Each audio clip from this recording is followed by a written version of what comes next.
Welcome back. In this video, we're going to be talking about identity fraud and credential harvesting. Let's begin. Identity fraud. This is a crime that happens to people who have lost their information to a criminal. Usually they'll try to take your money through your bank account, use the ATM, or maybe they'll take a loan out in your name, or they may commit a crime and then pin it on you. A lot of these tend to be taken from your ID, credit card numbers, social security stuff, something to hurt you personally. It's a really nasty bit of crime that you can be a victim of. And the next one is credential harvesting. Now specifically this, is what will happen when you fall for any of the things we've talked about before. Phishing, farming, all sorts of stuff. This is when they start taking the information from you. Your identity, maybe just, your passwords.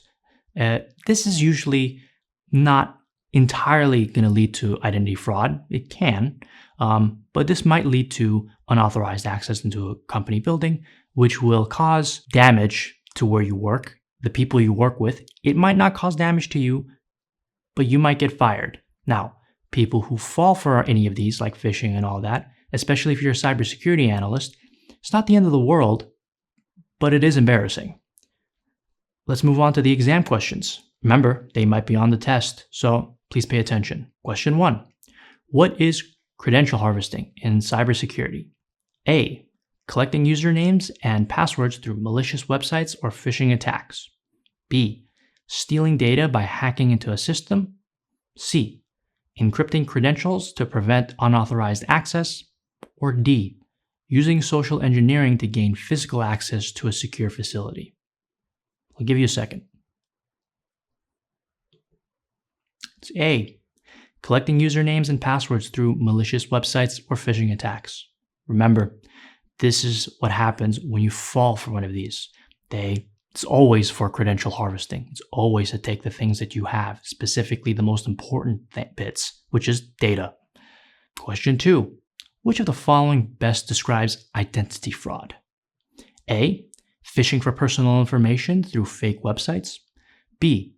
Encrypting sensitive data to protect it from unauthorized access. C. Using malware to take control of a victim's device. Or D.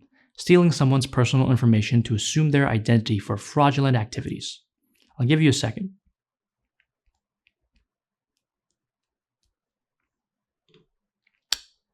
D. Stealing someone's personal information to assume their identity for fraudulent activities. Now, the crimes can vary from just stealing some of your money or pinning a bigger crime on you. Just try to protect yourself. Keep in contact with your bank. Just be aware. Just be savvy with where you go and put your information. Thanks for watching. In the next video, we'll expand more on social engineering techniques. I'll see you in the next one.